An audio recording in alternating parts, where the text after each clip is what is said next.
But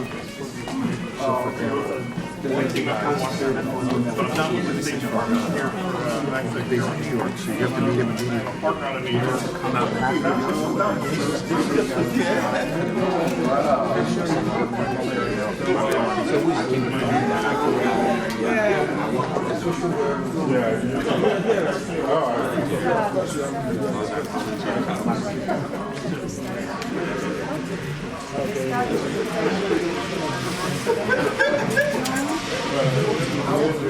You know it's supposed to start at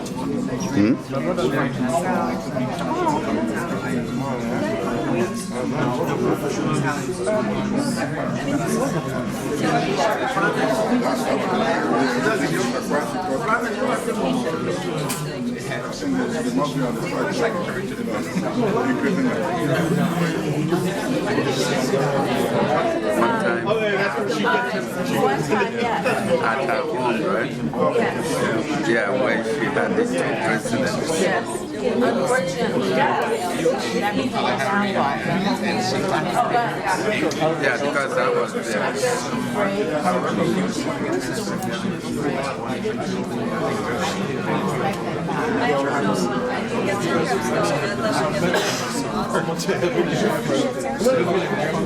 Yes, absolutely.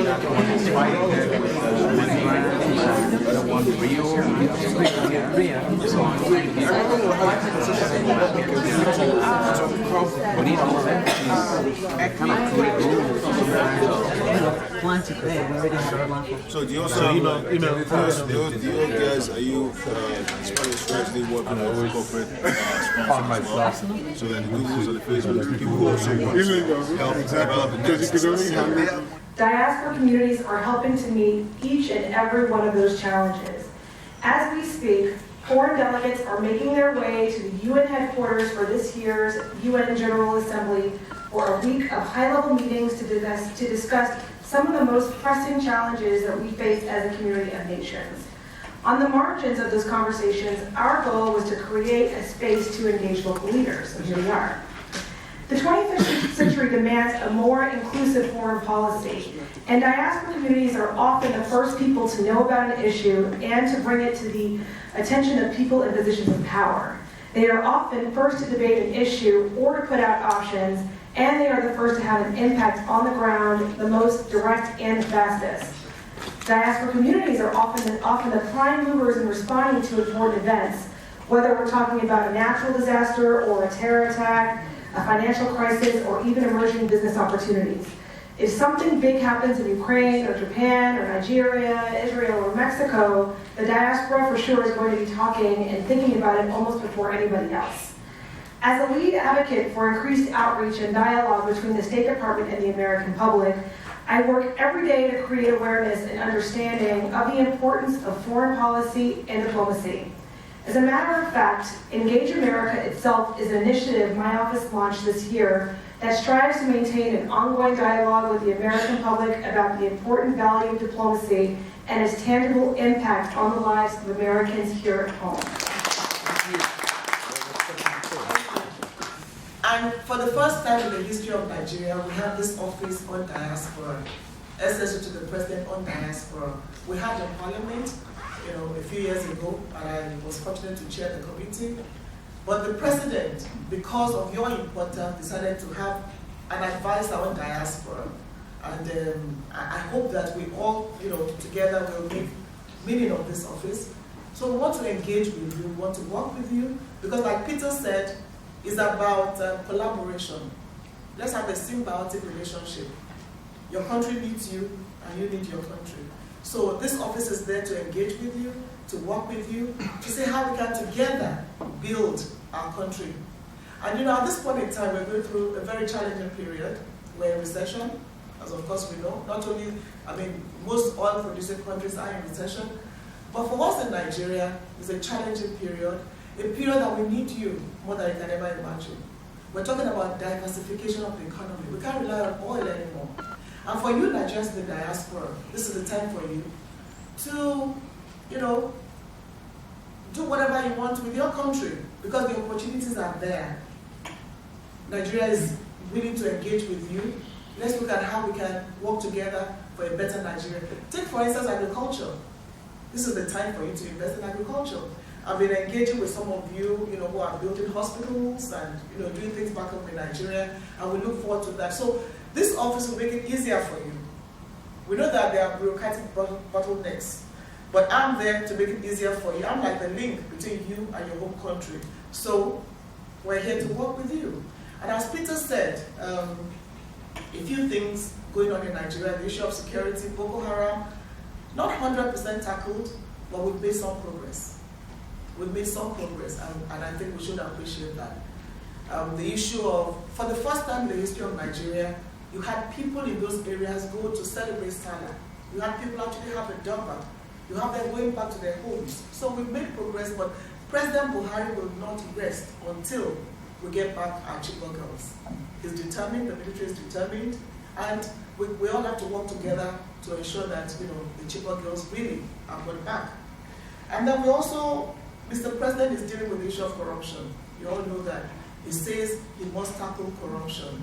It's a cankerworm that has eaten too deep into our system. And I want you Nigerians in the diaspora to support him in that fight against corruption. A situation where you have $15 million, $5 million in one person's account, and we're not angry as a people. We should be angry as a people. And be determined that never again should that happen. So we need to support Mr. President to ensure that we tackle this issue of corruption in Nigeria. Even if we fix the economy, and corruption still remains, we're going nowhere. President Buhari wants to build institutions. He wants to ensure that he's laid a strong foundation, a foundation that will ensure that never again our children, our children's children should not go through what we've gone through as a nation. So I want to urge you, Nigerians in the diaspora, to support Mr. President's fight against corruption. And I think it's very, very important. And talking about corruption and the economy, I also want to appeal to the United States. About $400 billion has been recovered here in America, stolen money from Nigeria. But America says asset recovery is not asset return. It's been recovered, but it's not being returned. So I want to plead with you, Nigerians in the diaspora, to start a campaign to please plead with America to return whatever has been recovered back to Nigeria. We can have a negotiation. We can decide that it's going to infrastructure. We can decide that it's going to help our women and children, but let the money be returned. Because the person who receives stolen property is just as guilty as the person who $3 billion to Nigeria. That's World Bank's figure. This was published sometime last year. So we figure that with what everyone has said so far, of course, Nigeria really has a lot to give back to Nigeria. We are so important in the future of that country in terms of economic development and sustainable development, particularly. So if we transfer $23 billion, so you figure out to Western Union, I'm sure every Nigerian in this room that resides in America, you send money to your parents, you continue to do that, you send money to your family every day, every month. So if we transfer $23 billion and 5 to 10% of that is $2.3 billion, or half of that is $1.something billion. That's a lot of money. So with that, we've demonstrated that we have the ability to help develop Nigeria. We just really need to coordinate better. So what Nigeria's been doing, Nigeria's been around for a very long time now. And what we're doing currently is actually reorganizing and coordinating our efforts to see how we can really impact change in Nigeria. And the role of Nigerian government is really, really critical with the goals that we've set out to achieve. For the last about 15 or 20 years that Nigeria has been founded, there's a lot of challenges as far as why have we not really made the kind of impact and commitment that we set out to make. And one of the major problems is that we continue to do things, I think, maybe individually, not collectively enough.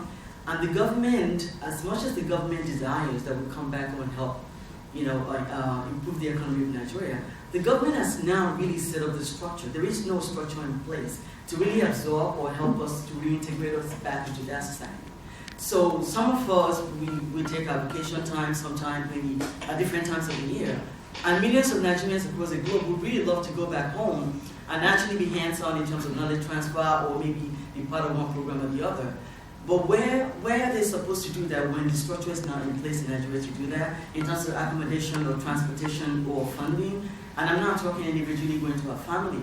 If we are going to help our country and it's going to be a colossal effort in terms of collaboration, mobilization, the government has to play a big role, as I said, to make that happen. So what we started to do as of this year, I just became the president of NIDO, New York, last year, and also a member of the Board of Trustees last year. And since I joined the organization, I've been a member for about 15 years, but last year we actually implemented a few things I would like to run you through very quickly.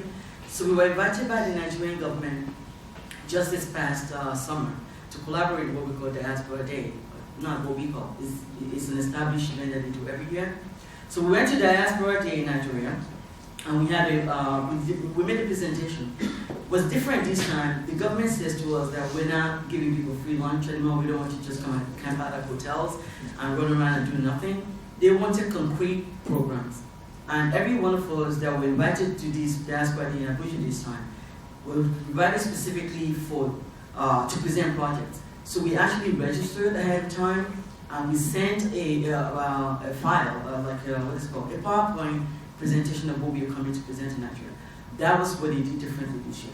So there was a presentation done on information technology by Nigerians who are experts in that area. There was a presentation made on internally displaced people, how we're creating vocational programs to help those people.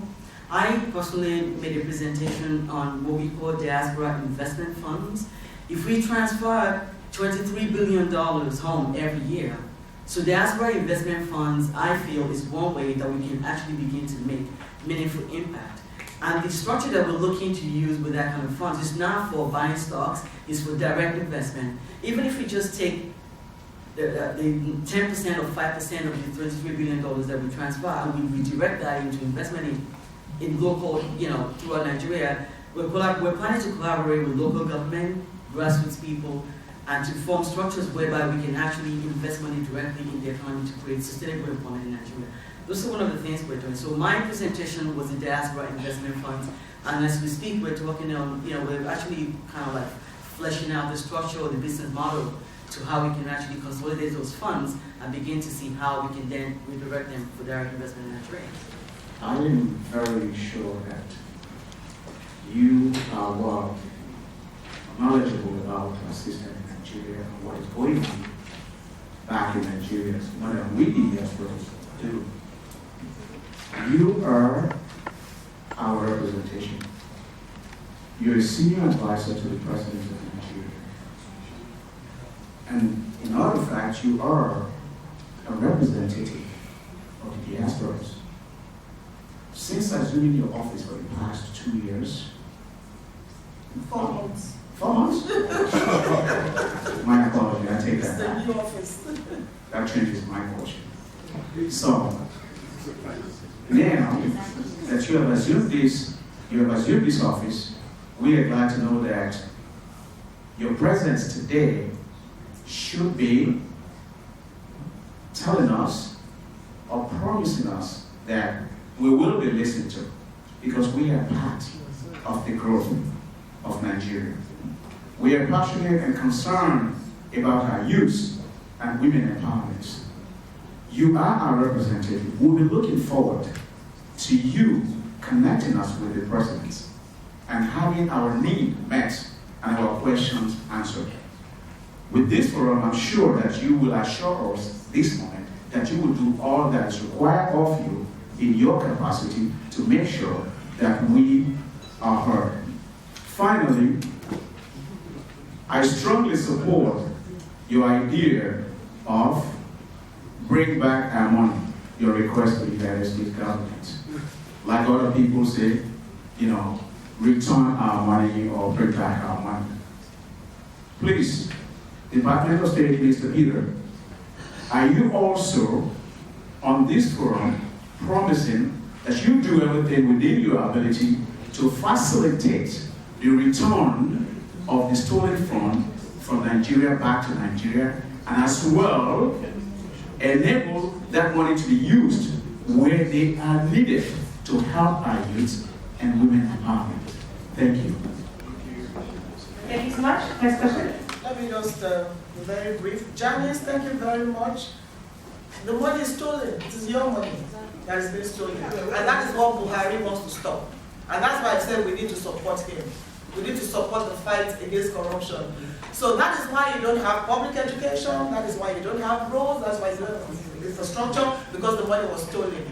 And we all must support the fight against corruption, period. And I want Nigerian Diaspora to join Mr. President in championing that cause. Thank you very much. Elizabeth, on public education. And you know, the women, I love women. Women are about education, moral values, the men are about money and that. Thank you. Give it up for the women. Yes, again, it's a problem which we appreciate and which, you know, we all agree that has to be worked on. Public education. I'm a product of public education, and we can't say the same today. So it's a problem. We appreciate the problem. Again, we have a president who is building a foundation, and I hope a foundation that will never collapse again. Thank you very much. The young man, Africa Inside Out. Where are you? Okay. Just let me know. And we also have a magazine called The Diaspora. We want to celebrate the good things you're doing here, because all we hear are positive, negative stories. So when we have the good stories, we'll work with you. And there's an official email, ssa@diaspora.gov.ng. You can always reach us on that email, ssa@diaspora.gov.ng. And there's an official number, 0817-438-3962. I don't want to go the Hillary way, so I'll give the official email and official number. But you will always get a response. Take that from me. So take that number, take the email, ssa@diaspora.gov.ng. And the official phone number is 0817-438-3962. You will always get a response. The one that will be answered. I said, if you don't get a response, report me to this time next year. So get those numbers. You also have my personal numbers and email, and you know I do respond to you. Then this is a new office. It's just a few months old. We want to work together, work with Nigel. And back to, let me start with, okay, I've answered you, the young man who talked about African. Baby, Chibok girls, leadership, I agree with you absolutely. And you know, I don't think that is about government actually. NGOs are working on how we can ensure that those girls get proper rehabilitation. So as many NGOs as you want to work with them, please, we're open for that. Maybe not government really, but the Ministry of Women Affairs is working on that, but NGOs were willing to work with you, with the Chibok girls. Mr. Konde, yeah, solutions. No need for, no, it's not about government. I agree with you. It was just a comment you made, and I agree with you. And sorry, my brother, Mr. Konde, the Africa Innovation Center. Let's have more information about it. And you know what? NIDO, NDF, it really doesn't matter. Let us work together as one. And I want a bigger NIDO. I want a structured NIDO. And I want a new, improved NIDO, which I think we're beginning to see. NIDO in Calgary presented to me the new constitution, the new bylaws. You know, if you are working with 350 groups, it's a bit more difficult. So whatever you can do with NIDO, let's work together for a strong NIDO. Whether you are Nigerian Diaspora Forum, possible. You know, NIDO needs to rebrand. We want to work with it easier. So whether it's Diaspora Forum, let us work as one, united. When I was at the State Department, they told me things other countries were doing. Ukraine, Israel, but they are not seeing themselves as Egbe or this or that. They are one. Yes. So let us work together as one. Let us be Nigeria. That's my plea to every one of you in this room. Thank You know, let's work together as one strong organization, and we will achieve results. In fact, the U.S. State Department will also work better with us as one strong organization. So your program, let us know. We'll be willing to partner with you. Thank you. And sorry, I think Doctor, yes. Dr. Namdi AMPA. Again, AMPA is a very strong, very focused organization. AMPA, for instance, we're working with AMPA not necessarily as NIDO, because they have programs. In fact, they have a retreat in November, we'll be there. As long as you have your activities, we will support you. So AMPA, thank you for all you're doing, and we'll continue to work with you. Shola, there's an organization in Nigeria called Nigerian Diaspora Alumni Network, NIDAN, for those that have returned. They serve like a kind of hard for you when you come in. I hope they are still as strong as they were. But I want Nida to also work with NIDO. So we're working on that. So there's that group for you when you come back home. What you next will always be there. But let's try to improve on them. We're working on ease of doing business in Nigeria. Trade and investment is going to come up with brochures on ease of doing business in Nigeria. I was with the African Chamber of Commerce in Washington, no, in Dallas. You know, so we're working on that. There will be bottlenecks, but again, you're talking about what we did. Change begins with me campaign has just been launched, which is saying that change begins with me. Whatever I do, it's not about Buhari, it's about you and I. Let that change begin with every one of us. So thank you for that information. We'll work on that. And then Lawrence, tax aid, I agree with you. Again, it's one of the things the president is trying to do. Tax those houses. In fact, those houses are virtually abandoned. Yes. Because they built the houses with stolen money, thinking that the money will continue, but it's not coming in. So it's a major thing, and I'm sure they're looking at that. Also, the issue of aid, I leave that to my brother, Peter. Yeah. Dr. Awofalajo, the bond, the diaspora bond, has been passed again by the Assembly. So it needs to be passed. So I'm waiting for Debt Management Office to come up with the procedure, and we all should enroll to the diaspora bond. It's going to be out very, very soon. So we've done our bit with that. My brother, the fashion designer, I'll give you my email. Prince Adekoya. Prince Adekoya. Correct. And you know, because I remember you as fashion. I'll give you the email. Yes. Feel free, but please communicate something worthwhile. Don't tell me that you're looking for contracts. Some people come and say, we call you, I can't give contracts. You have something to do diaspora, my office open to everybody. But let it be meaningful, let it be worthwhile. And like I said, you know, we want to work with NIDO, you know, very effectively. So thank you very much for that. And I think you covered it. Youth empowerment, NIDO, we talked about that. And I want to say just thank you all for being Nigerians, and we're proud of you.